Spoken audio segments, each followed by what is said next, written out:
put the top of the ball in our palm, which Like makes this? a better grip, and then put it in your ribs. Yeah, like that.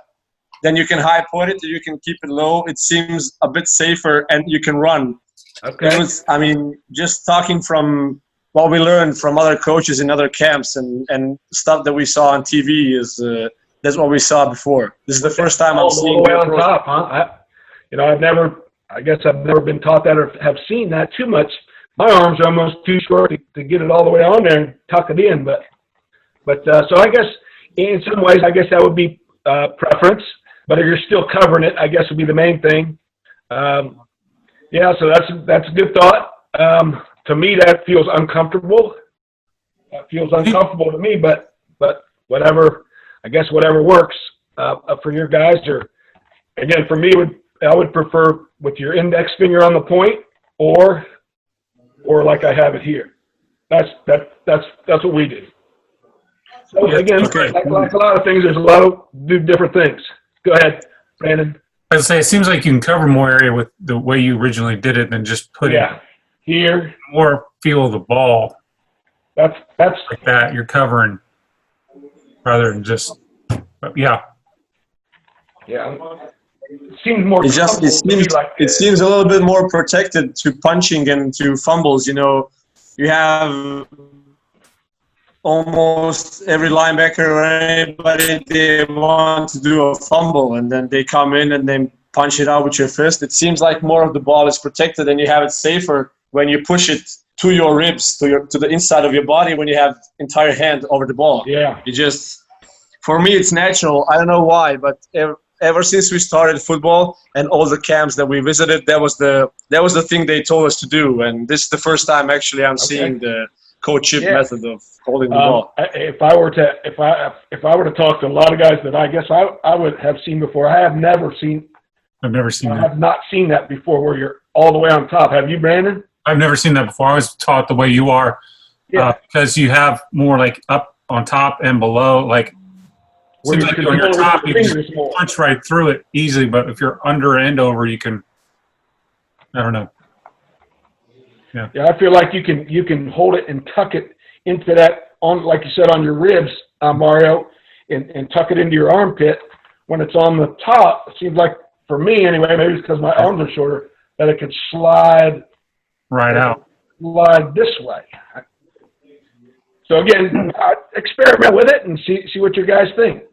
What do you? Absolutely, we'll try your way. Absolutely, Mario, you got a question? Yeah, I just wanted to point out one thing. I mean, I was taught to hold it this way. Some guys would prefer to hold the ball with the tip between the fingers. Let's say they said they would like that probably sometimes. But I think we need to understand from this point. If I understand well. The most important thing for a running back is ball security. So he needs to adjust to his arm length and strength, right? I 100% agree. You know, some people would maybe prefer to have that finger on the top, or like you said, maybe split a couple fingers. For me, most comfortable is this, and then, like you said, tuck that to the ribs, and and keep it up. And not just out here where you're swinging it. Go ahead, Marco. Yeah, so this is not something that we made up. So this is not the way that the Dubrovnik Sharks hold the ball. We went to a couple of camps besides the his sprint camps that they have in Split, and it kind of came naturally. So we went to two of the growth of a game camps. I don't know, Brandon, if you heard about them. Yes, sir. And so we had a coach who's from America. He coached all over Europe, and he has obvious knowledge about football, which is definitely unquestionable. And he was the one who just confirmed that we knew, let's say, before about holding the ball. That was his method, and we kind of accepted it as a global method. I don't know, it maybe like a universal hold the ball thing. And maybe watching the games and watching the stuff, you don't pay that much attention to people holding the ball, and especially when they try to go through the middle, you can't see anybody when it's in the scramble. and I'll definitely try your way. Tomorrow, if we have practice, we'll see what, because we're just so used to holding the ball like that, and we didn't have a lot of fumbles, to be honest. It doesn't seem like a bad way. Maybe if somebody has a short arm, it's definitely a problem, but it just came naturally. And when the coach said it, being that he was champion in Brazil and in Czech Republic, and I don't know, the guy knew what he was talking about. That's why we just kept holding the ball the way that I told you, just keeping the palm on the ball. We didn't make it up. We had no idea what we were doing, to be honest. Yeah. Well, if it's working and they're not fumbling, I wouldn't change it but I would experiment with it with different kids and give them a shot. Just like when people are passing the ball, depending on hand size, like there was a guy named Terry Bradshaw for the Steelers a long time ago. He put the tip of his hands were really big. I don't know if you remember, Brandon, them talking about he would put his index finger on the end of the ball. For me, I don't know how I could throw it like that.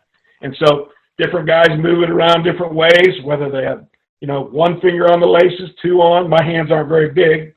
So I just worked it so I can do it the best way that fits me and similar to running.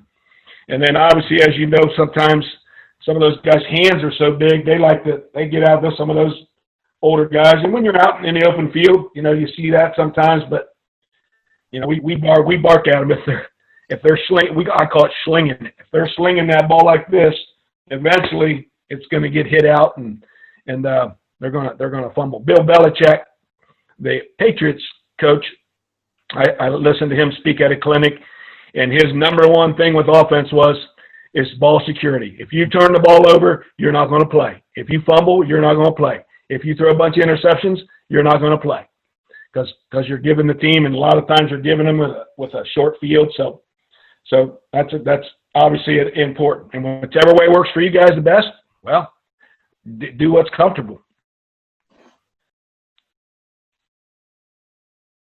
Thank you, Coach. We'll definitely try your way to see if it works.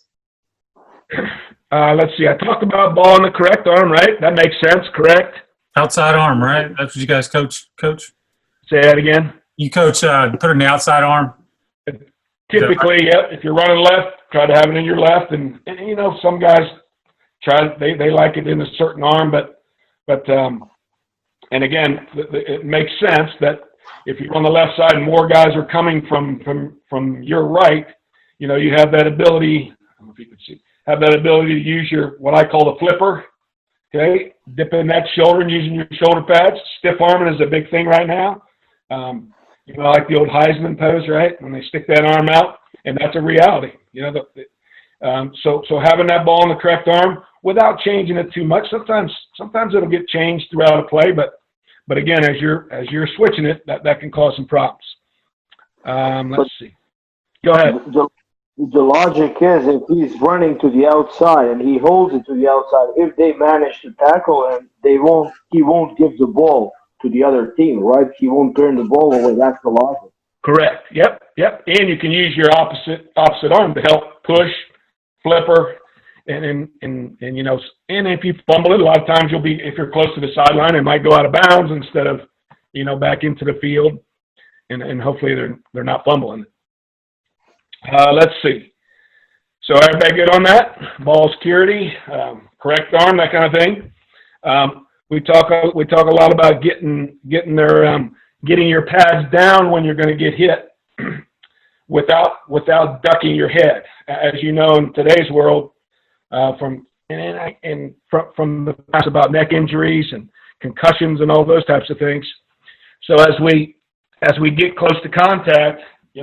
I'm short already, so I guess I was kind of already down low. But as you're running here and you're going to get contact, bending those knees a little bit and getting that opposite hand ready, whether you're trying to use the flipper or the stiff arm. But sometimes there's guys coming both ways. That's where we want to get small, but keeping your chin up, so maybe you can pop through. We never want to put our head down and get that top of the head hit. And naturally, a lot of times we do kind of tilt that head down, but we want to keep the eyes up and the chin up so that we can try to pop through it, or, you know, and at worst case, we don't want to use the top of our head and get hurt that way. So getting those pads down, and there's lots of drills you can do with that that we could talk about. Shed drills, and I have about 4 or 5, just a couple good shed drills. One of them would be, and this is it's a fun one too. So we have a bunch of different pads. So this is one of the pads that we would use. And so let's say you're the coach. You could use a player or a coach. And so like the coach would be like, let's say on the 3-yard line. It makes it funner because it can maybe score a touchdown. So you're on the 3-yard line, about 3 yards from the sideline, if that makes sense, and about on the 3 or 4 yard line. So the player has the ball in the correct arm. He's running like he's going to make a touchdown, and then I have the pad. So the ball carrier's coming this way. Can you see that chair? You need to lower it down a bit. Yeah. So that's the ball carrier, and he has the ball in his left arm, and he's going to make a touchdown on about the 3-yard line. Well, it could be a coach or a player. They have the pad, and once he gets there, we just jack that guy, and we're trying to knock him out of bounds. And so it does a couple things. So as I'm coming here, and that pad's coming from here, and I'm trying to get a first down or a touchdown, it's going to teach you to dip that shoulder, use the flipper, and try to run through that and peel yourself through to get more yards, to get a touchdown, to get a first down. And what will happen is a lot of them will stand up tall, and they'll get hit right here in the chest, and they're flying out of bounds, and everybody laughs, and it's kind of funny. And you kind of got to gauge, you know, who you're going to hit. And you know, Mario, you look like a big, strong dude. You could probably knock some of those guys into tomorrow, right? If they get too high. But that's part of it. Yeah. And in a similar way, we'll take 2 bags. We'll have one on each side, a bag on each side. And so I'm going to run in between those 2 bags. So again, dropping those shoulders, covering the ball, and trying to explode up through there, pop the head through with the head up. So that's another good drill that you can incorporate. That's simple with 1 bag or 2 bags.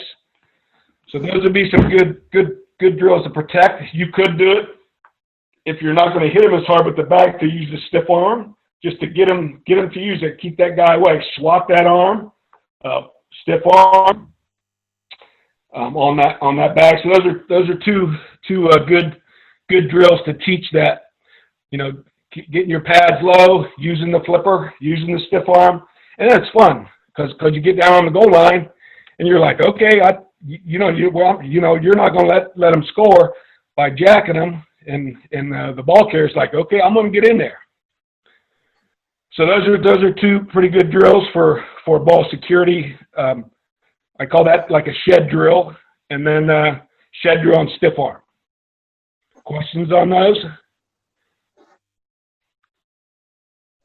Do you put only linebackers versus running backs, or do you mix it up with DB, safeties?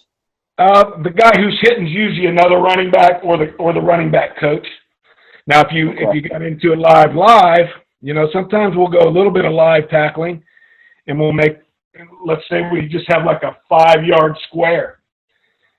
And so then you could make it as live as you want to make it, but for this drill, it's just to teach them without killing each other, you know, player to player, smashing each other all the time. And we have lots of rules now where you're not allowed to, you can only hit so many times, you can only do this and do that. With tackling, they'll get beat up if you go live all the time.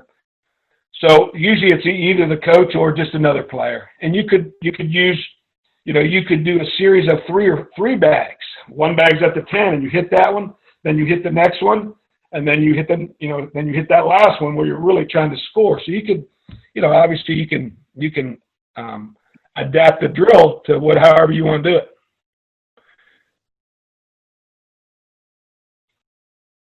That makes sense? Good.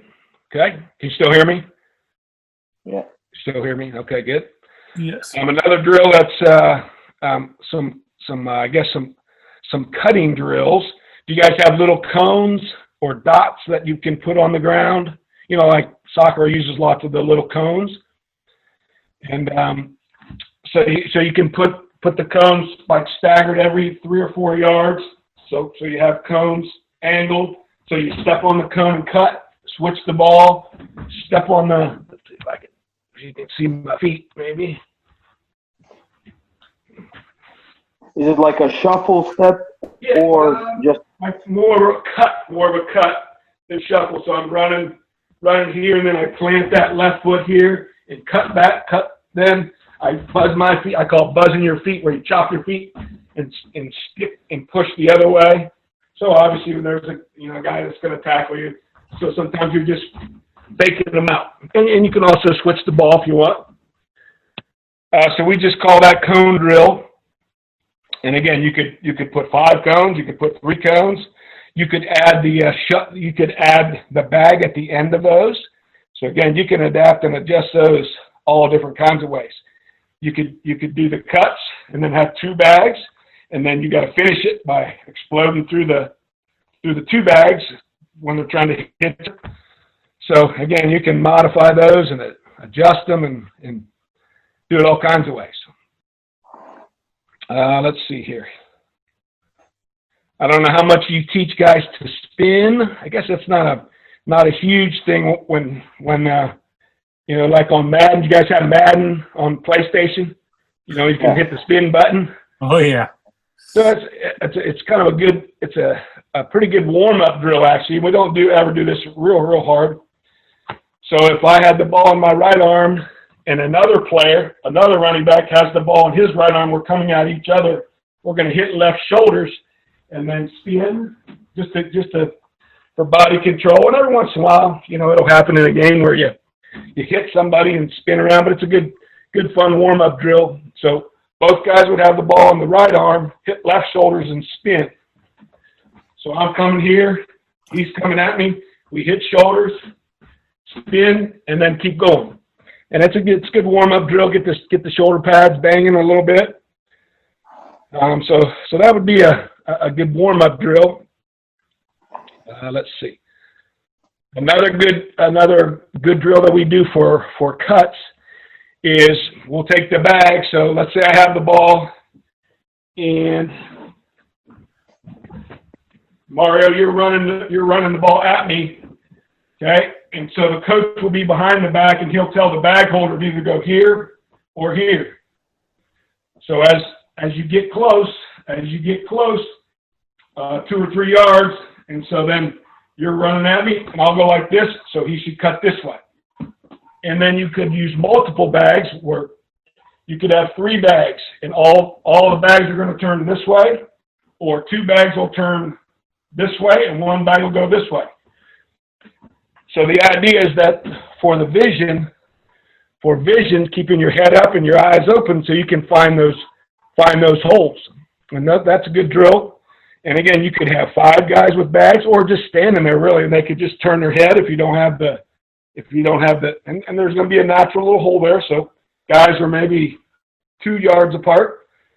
And so you could say, hey, if you're behind the back, you tell the bag holders, this gap is going to be the one that opens, so they could turn out, they could turn this way, and so they're gonna get all up and find that hole. So those would be a couple drills that could be good drills to get them started with. Backing up a little bit, we can talk about when you are receiving the ball from the quarterback. Do you guys do much shotgun quarterback, or is it mostly from under the center? Both. We mix it up. Mix it up? Oh, that's good. Okay. We're probably more shotgun, but I guess the handoff is the same. So we always talk about if the quarterback is on my right, that arm elbow goes up, kind of put that thumb right on your breastbone. Yep, there you go. And then we put the pinky of the other hand right about on your belly button, right? And then it's the job of the quarterback. Yep, There you go. Job of the quarterback to get it in there. And so, yep, exactly. And then obviously if the quarterback's on the other side, we'll go this way. Because if you do it backwards, you know, if the quarterback's over here, and I have it this way, you know, that arm can kind of get in the way when they're trying to tuck it in there. And then you get fumbles, and then everybody's mad again, right? And you give the ball to the other team, everybody's mad. Not the linebackers. If the linebacker scoops it up and scores, right? No, the linebackers are not mad if they see that. That's right. They're happy with that. They hit you first and then pick up the ball and go run, right? One question there. When I saw a couple of guys, they tend to scooch in, like bend inside a bit before they bend over to waist too much. Yeah. So what would be the proper thing to do to stay tall? That's a good question. I'd say just through doing it over and over again, making sure you have the ball before you start that lean. I guess would probably just repetition. I would think. So it will vary from running back to running back. So yeah, because to adjust to them. Correct. Yep. Quarterback, because we want the running back. We want him looking to see where he's going and where, like we just talked about that bag drill, what's going on in front of him, where the hole might be. You know, he's got to get on the proper angle or the track of where he's supposed to go, and then so he's not looking at the quarterback like the quarterback's here. And he's looking at the quarterback. Well, that linebacker might be right in his face already. He has to be able to see that. Well, you seem like you're a D guy, aren't you? I played actually once. I was too heavy. I played center. Oh, you played center. There you go. Do most of your guys play both ways? Yeah, that's a common thing. I mean. In Croatia, in Bosnia, not so much in Serbia, they have quite developed leagues. So we tried to play as individual as we could, but the actual reality is that we just couldn't. So because we loved the game, we played everything as we could. Yeah, the school I'm at is a fairly smaller school, so. We do have a lot of players, but that's over 4 grades. But our best players will play both ways. They might be a wide receiver and a cornerback. You know, they might be the center and a linebacker. Or we don't like our center to play both ways usually, just because it's a lot of pressure to be the center. But sometimes it's like, well, if we want to win, you're going to have to play both ways. So. And they like to play both ways, to be honest with you. But you know, obviously with practice time, if guys are playing only one side, then you know you get more practice. But we still have our best guys are playing both sides. I think that's fair. That pushes the other guys to give more effort. So right. I think that's fair. I have a funny story. When I was playing center and a linebacker, I had a interception, and I went 20 yards into their territory, and then I was the center, and I was so pumped up, so jacked up because of that interception, and we were in the shotgun. I actually overthrew my quarterback for 20 yards. You got so and you got all excited, and then launched it over his head. Yeah. Did the other team get the ball? No, it was our ball, but still, we had to go 20 yards back. Yeah. We always tell our centers, one of our cardinal rules is when they're practicing, never look back. You know, when they snap it, because their tendency is they want to see if it was a good snap or not. I said, well, you can't do that in the game. So we make it a point, never look back. And then we said, well, you'll know in a game if it's over their head, because everybody will be go, oh, it's over his head. And so that's one of our things is the center only gets known when he hikes it over the quarterback's head, right? That's right. Yeah. Unless mom's watching. We got about 5 or 6 minutes just to give you a heads up. Okay. I guess the other thing, a couple other things that I had written down, and I don't know, again, how advanced your guys are. One of the things we really try to teach our guys, and it's hard for them, is pre-snap. What's going on the defensive side before the ball is ever snapped? That's hard for a lot of our guys. You know that, the ball, and they're like, well, I'm getting the ball. This is where I'm going, and I'm not looking. It's probably even for us. We pass a lot, so it's probably more important because they have to help protect. And so we talk about get your head on a swivel because our backs rarely are in a 3-point stance. You know what I'm talking about right there, right? So our backs, because we're in shotgun a lot, they're just sitting here and they can see everything. We say, get your head on a swivel. Is somebody blitzing? Are they showing a blitz? What kind of front are they in? Who could blitz? So in our protection, our backs a lot of times are involved in that protection if they're not going out in a route. So in protection, it's really important that they understand and we practice it all the time because a lot of teams blitz. And so they have to help. When they're running the ball, they're obviously you have a play, and I don't know how you call your plays. Do you call them by name or number? Mix it up. Mix it up. Like you have like a lot of our run plays are numbers. Yeah, wide right. Let's say smash 22. That's a straightforward. Second hole, second man. So your 22 would be like the 2-hole, right? Yeah. Yeah. Okay. So your lingo is similar to ours. So if you're in one back or you're the tailback and you're like, okay, well, where is that guy lined up over the guard? Is he inside it? Is he inside eye of that guard, outside? That might give you a clue of where your guy has the best way to block that guy. So that's that I call that this just pre-snap awareness. Check things out. Is somebody blitzing? Is that person blitzing right where we're running? Is it going to be a factor in the play? And those types of things. Let's see here. Let's see. We talk about, do you guys run like toss sweep where you're running around the end sometimes, or jet sweep? We call it jet or fly. Yeah, we have a couple of plays installed by Chad, jet sweep, and they work really, really fine.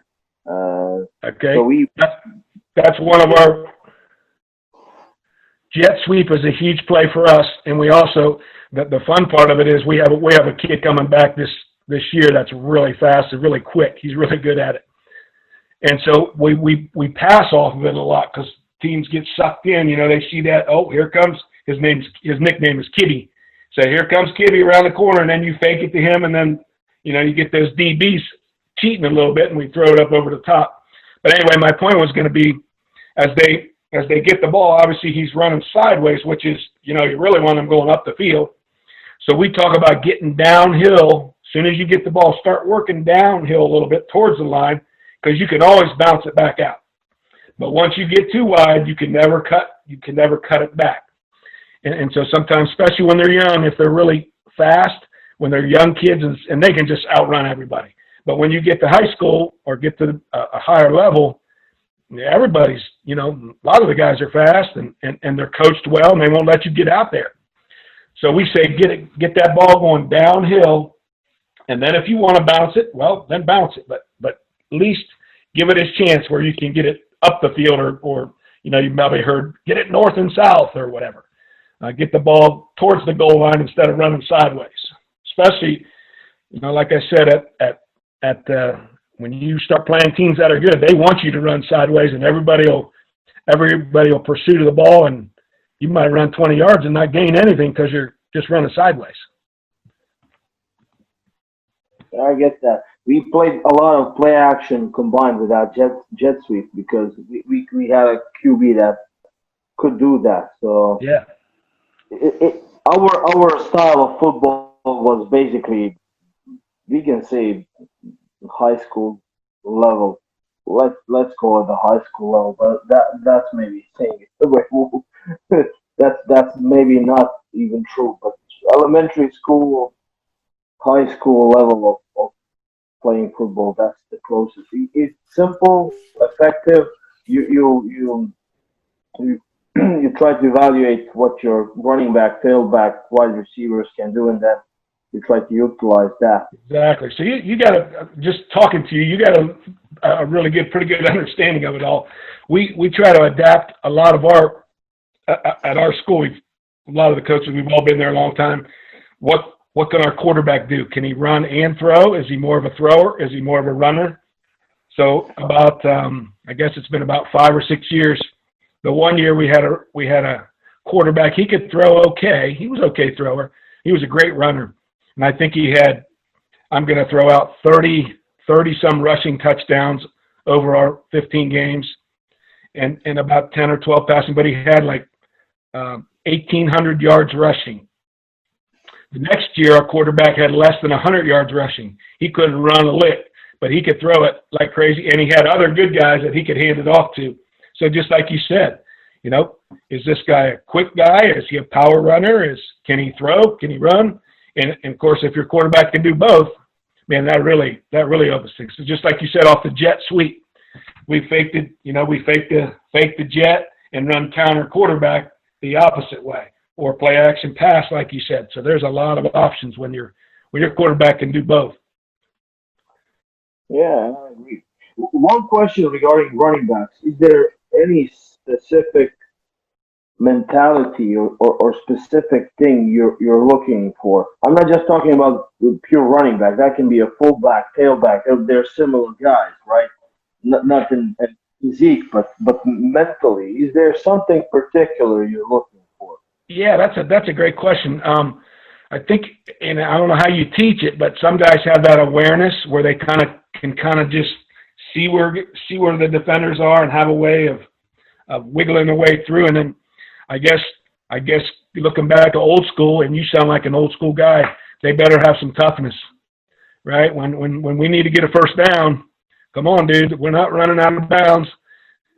You know, get the first down, and obviously we don't want somebody who's going to turn the ball over. Again, it seems like some guys never do, and some guys, for whatever reason, you know, have trouble holding on to that ball. So I guess that mental toughness, because as you know, running back's one of the few spots where you get hit by a lot of people. You know, and you know, when you're an O-lineman, you're getting hit every play, but that guy's right in front of you. Where in running back, you're getting hit in the back with a helmet, and do they have the toughness to say, okay, give it to me again, I can handle this. So I would say that mental and physical toughness is a huge part of if you're going to have a good running back. So, Penny, do you want to stay here? Do you want to jump to another room? And then, Coach, do you want to jump in with Mike Norman or stay here? I mean, it's up to you guys. We can hang out here and keep going, or if Penny, you wanted to ask more questions, or if you want to go to a different room. That's. Hey, there you go. Good job, Coach. Okay. Yes, sir. Yeah. Let me make it bigger. Perfect. Got it? Yeah, looks great. You guys can hear me, right? Yes, sir. Okay, we're the white team. And so these are all just different plays, and this was a clinic. And right now there's no running back because we're in what we call empty. But, I guess a lot of it was adapting and adjusting. We played this particular team several times, and they play the same defense all the time. And so from the years past, we knew that if we would spread them out, this guy, a lot of times they won't remove this linebacker will stay on this wing. So we felt like we could always get this guy open. And I'll kind of go fast. And then if you have a question, and I'll click some other plays because we talked about the jet. And Mario, we talked about pre-snap look. Now, we talked about with running backs, but our quarterback knows right now. You know, all these guys are just running 5 yards, turn around, and he knows that one guy's uncovered. Yeah. So he knows I'm throwing it to that inside guy. Mario, do you film your games or practice? I did that before, but because I moved, I'm no longer with the same club, so I don't know if they do that anymore. But I did.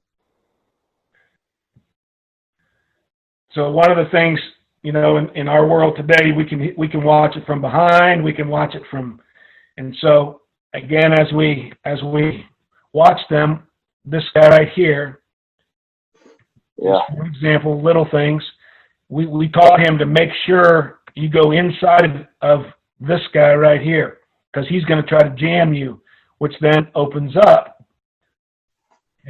that window for the next guy. I see that. Okay. Again, this route was based on the way that this team always plays. I'm sure you've heard of in coverage 3 deep. We're in black right now. Mm-hmm. So this team would have those three defensive backs, these 3 guys, and their whole goal was never to get beat deep. So we said, well, if you're going to do that, we're going to throw this pass 8-10 times in a game. And I think they bank on you're not going to keep doing that. Well, we just kept doing it, and they kept giving it to us. And so again, our inside receivers, we would make sure that they try to get inside of this guy, because these guys are taught to jam those guys, which then just open these 2 wide guys up. So that's where that adapt and adjust and figure out what other teams are doing.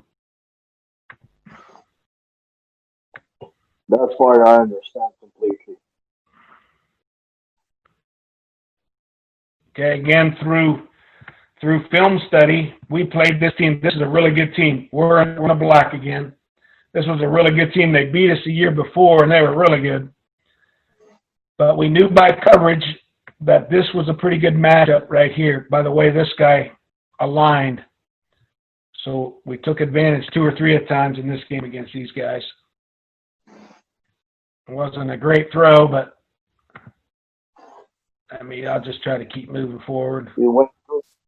If you have a question, say something.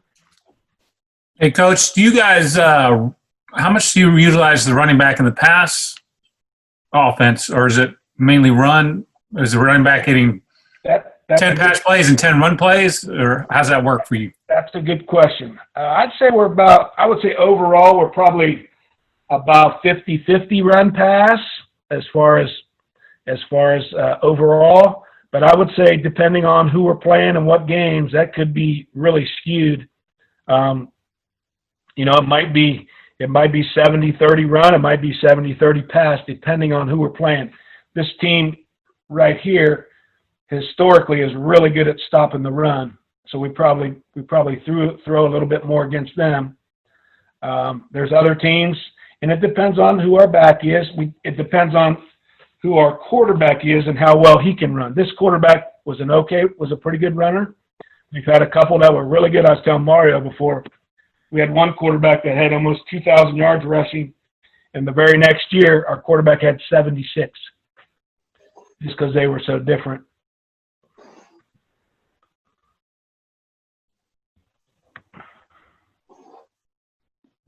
Let's see. Let me find, because Mario, we had talked about the jet. Yeah. Let me see if I can find a couple of those plays. I don't mind to watch, so it's okay. I like to see the boys, and I like to see the field and everything. Let me go. Let me see if I can find some.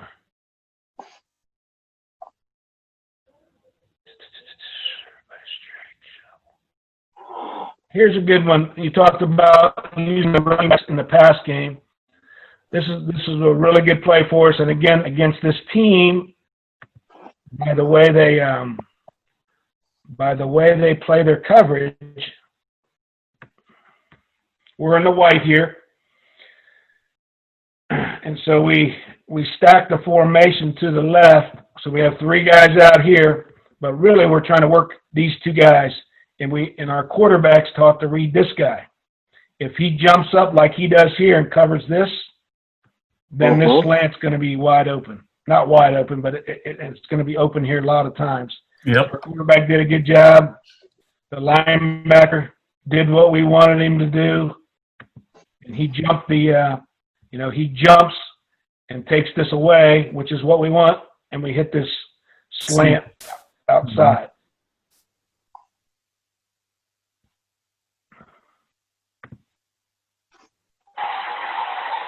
Here it is from behind.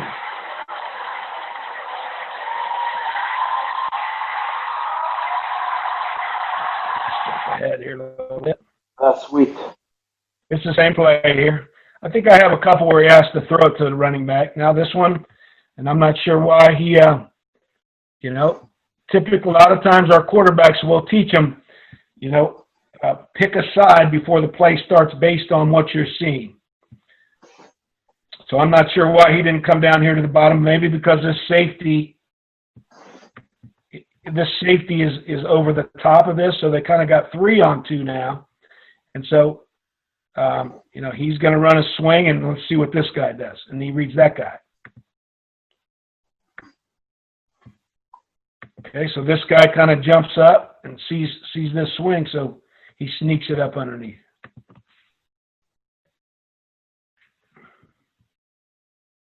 Let's see what we got here.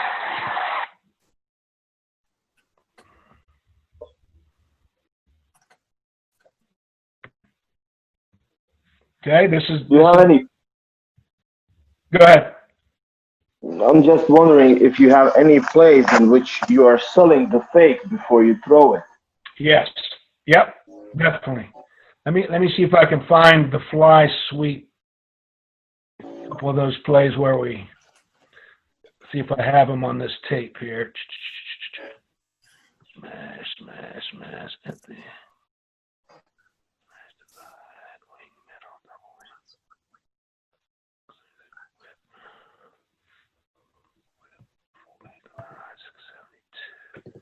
Okay, here we go. Here's a couple of these play action passes.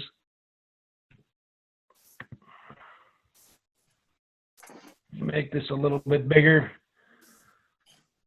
This has been one of our best plays over the years, and it's not a great fake here, but we get a little fake, and it gets the linebackers moving forward a little bit. So we call this 672 is the running play that he's faking here. Not a great fake, but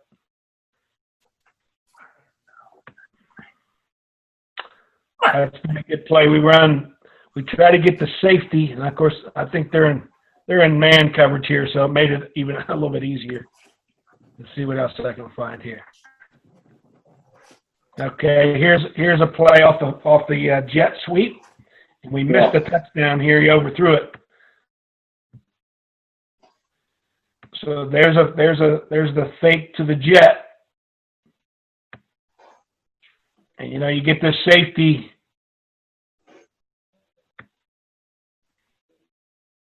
When you add motion, it gets guys looking around.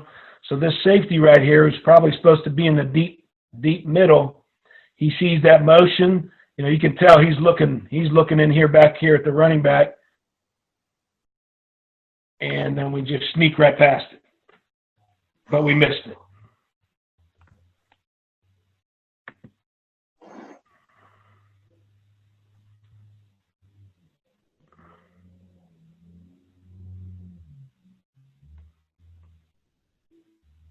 Okay, there it is again.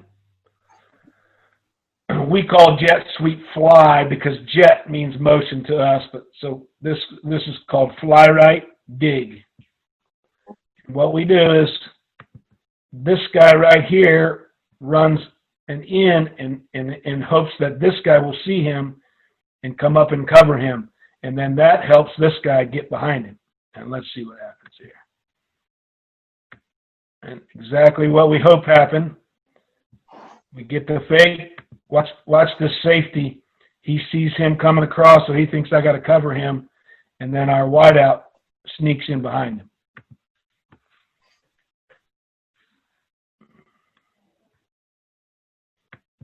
Let me see if I can. So watch this safety right here.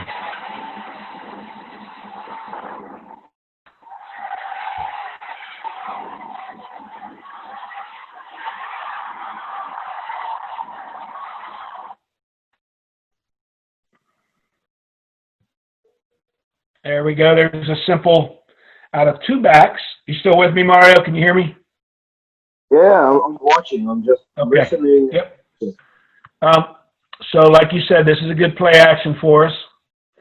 Sometimes we don't good in 2 backs too often, but against certain teams, and we had 2 good running backs this year. So we fake like the sweep, and again, these aren't great. These should be better fakes. But again, if you see the linebackers, they're thinking they got 2 backs in there. When they're in, if they're watching us, scouting us, they're probably saying, well, when they're in 2 backs, they're probably going to run the ball. So you see all 4 linebackers at this level, they're seeing that fake, and they're all stepping up, which then just makes that an easy slant throw. Probably could have thrown it to this middle guy also.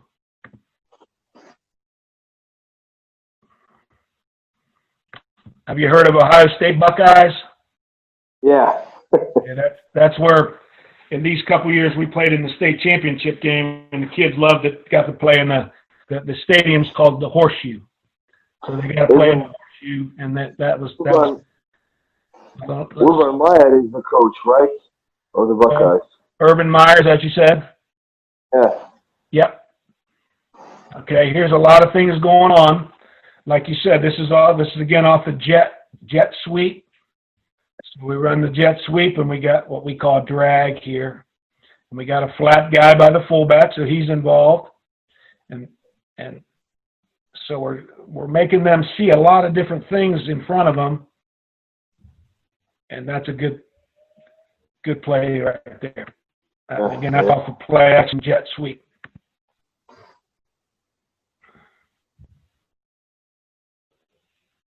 Okay, here we go where we put this actually is the running back out here. This guy was a good receiver too. So, but this was a team that we knew always played man coverage with a free safety.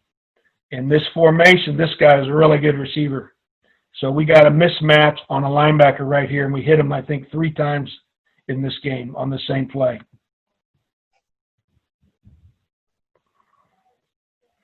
Okay. Now this was that drag again. Okay, so I'll skip that one. This isn't the play I thought it was going to be. But again, interesting. They're slanting inside all of them. I see that. So there's a backspace in the middle. Yeah, big space here, and part of that is they see him, so these linebackers get sucked up a little bit. But it's interesting how the safety chose to go back. Yep. Yeah, they're in. I guess they might be in zone here. Yeah, he's deep, isn't he? He doesn't want to get beat deep. Let's see what we got next here. Now this is a fun play. You'll like this play. This was this was one of our trick plays. We call it fly flip it. So again, we fake the jet sweep. We throw it here and we flip it to this guy. That's sweet. That's a sweet play. That's a fun play. We call that fly flip it, and the kids get all excited whenever we call this. So this was in the state championship game, and I think we were up 7-3 maybe. We scored, and they scored a field goal, and at some point I said, we're calling this play in this game at some point. This guy who's running the ball, he had real long blonde hair. And he just breaks all the time. That was the hook and ladder on the playground back in the day. It was, yep. And What's we pull that out of probably 2 or 3 times a year, just to throw it out there. I think Vinovich is the linebacker, and he's from Michigan State. He has blonde hair. He plays for the Patriots now. Okay, yeah. Yeah, Shaney, I think it was his brother, might have bet him. He said, you won't grow that, if you can grow that hair till December, I'm going to pay you $200 or something like that. And so he still has it. Okay, you like this one too. This is off jet. This is reverse pass. Oh, this is sweet also.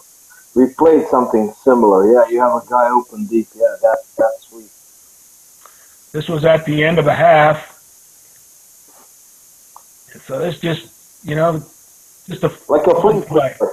This guy was this year. These are all different years. So this guy was probably our best player, the guy who's getting the first handoff. And you can kind of see them all of them running to that first. That's just fun right there.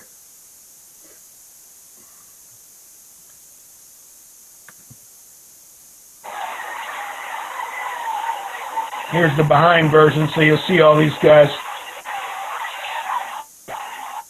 The safety.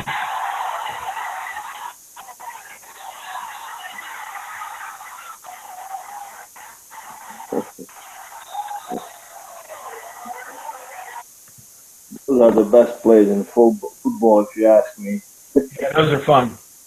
We work on those on, a little bit, but on Thursday nights we call trick play before Friday nights to the games, and so on Thursdays we always talk about the trick plays.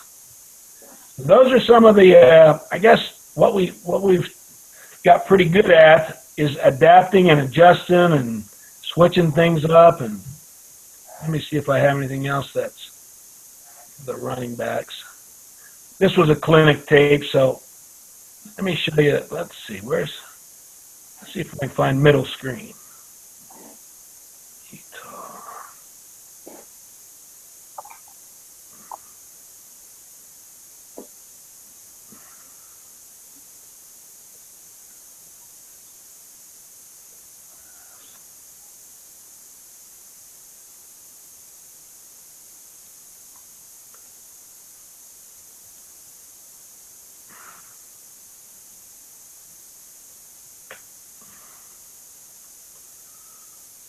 Let's see here.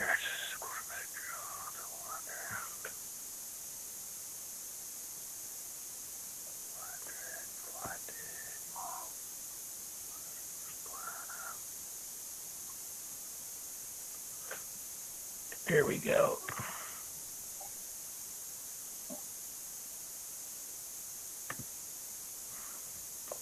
Let me show you a couple of these middle screen. We had a really good tight end the last 2 years. Mm-hmm. And so, again, we do this some different ways with different motions and different. So we motion the fullback out to empty. So our tight end is right here, and we just do a little screen with him. And we've done that with motioning. We've done it all different kind of ways. But you get those running backs moving around, and sometimes it just takes the attention away from other guys. Here it is again. This team really blitz, and thank you for that.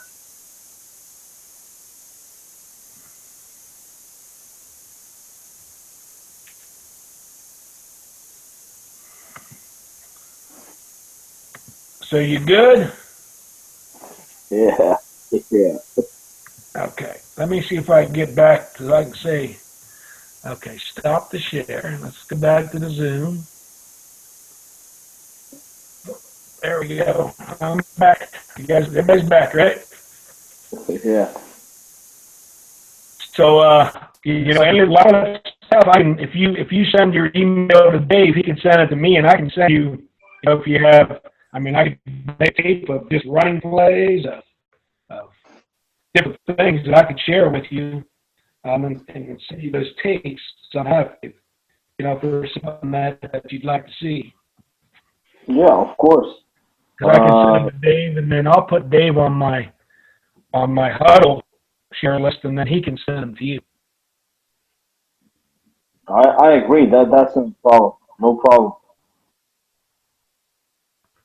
One of the things over the years, I'm 60 years old now, so I've been around a lot, seen lots of different styles and different this and different that. And one of the things, we're not afraid to try different things. Like you say, you like those trick plays.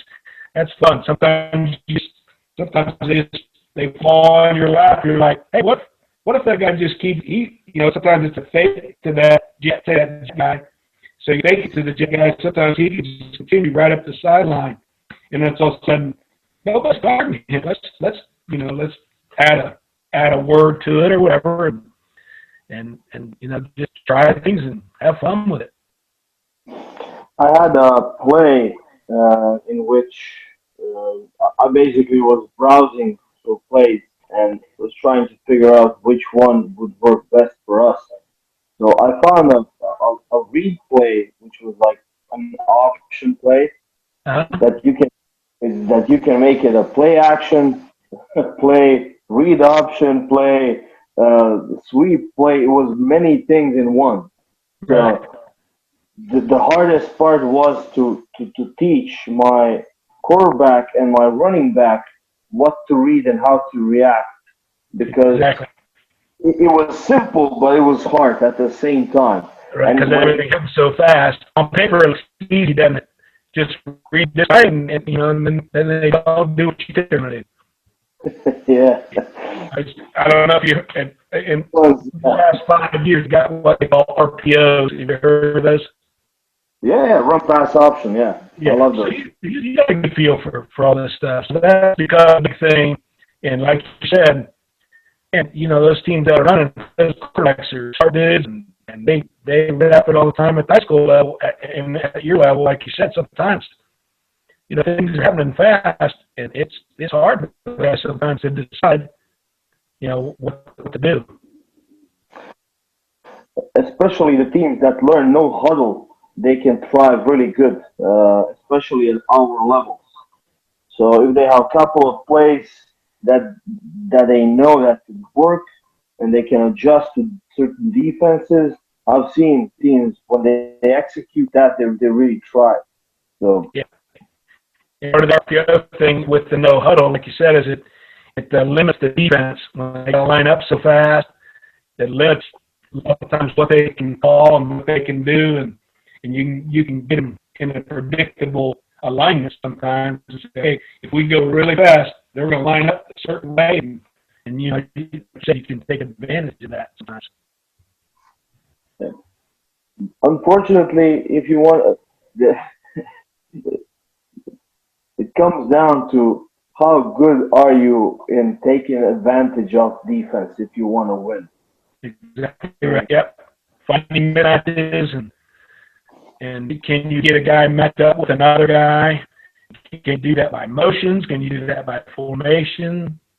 And then can your guys execute it, right? You get that perfect matchup and then go throw it or your protection's not good enough and they keep sacking you and things like that. We play one our best number one rival right now, and we've been back and forth about every year. They blitz like crazy, and we have a tough time. We have a tough time protecting because they overload one side, and they're going to do it. But they're good players. Like you said, sometimes if they're better than you, they just run you right over. Quarterbacks get sacked. In theory, I've read many things. The problem is practice. in Europe, I mean, not everywhere in Europe, but in our place, if you wanna conduct a practice, it goes like this: you have an excellent play, you have an excellent practice schedule.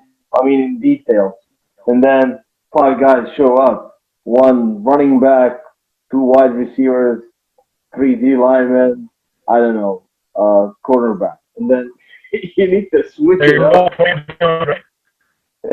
And each practice is different. You never know when are you going to have like 20 guys to practice. So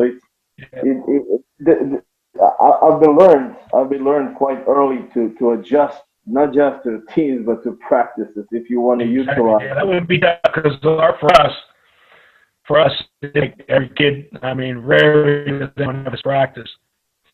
So we have a set schedule. Individual offense, individual, we can, and that would be tough if you're only, you're expecting 20 guys and 7 of them show up.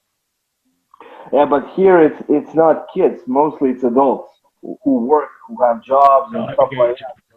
So that's not a priority. I mean, that's their fun, just a fun priority. And Sometimes they can make it, sometimes they can't, huh? Yeah, yeah. One thing I've experienced coaching different guys is when they come from different backgrounds for a longer period of time. Uh, let's say Brandon knows there was this kid. He played water polo, and he wanted to be a quarterback. Tom Brady is his thing, and he wants to be a quarterback. And he had the brains. He's a smart kid. He's a lefty, but he was poor in stature. He wasn't strong enough. He wasn't fast enough, but he was bright. So I tried to teach him three-step drops with plays I've seen that they work, and he didn't want to listen. I'm taking this kid for as an example because the technique he used to throw the ball in water polo, they flip the hands. You know, they they Uh, have they have their elbows high and they do this with the ball. and it's spinning sideways. Yeah, and they do that in handball as well. There's a lot of handball players that I join got us, you. and so everybody has these like glitches or twitches or whatever you want to call them. Yeah. Those are the things I find hard to teach. I don't know with running backs.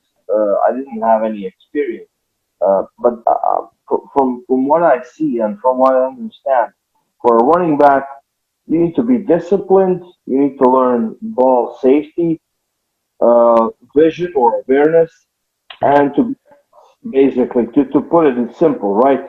If I Yeah. understood it well. I would say running back is probably one of the most, uh, one of the easiest positions to learn. There's not a ton of stuff to think about, like, when you're the quarterback, like you said, there's all those technical things, of course, the mental part of it. When you're the running back, if you're running the ball, well, shoot, I know I'm getting the ball at a certain point. And in the protections, I know if there's a linebacker blitzing, that's the guy I got. So it's a pretty simple position. Now it's hard to be good at it just because you got to be fast and quick and tough. But really, as far as the mental part, it's pretty simple. So there's not a whole lot. There's not a ton of teaching for the running backs compared to other positions. Is there? I always try to find it more complicated than it is. But are there any plays that come to your mind that are best to begin with running backs? Let's say, like Yeah, that's a good goal, question, Tom. something like that.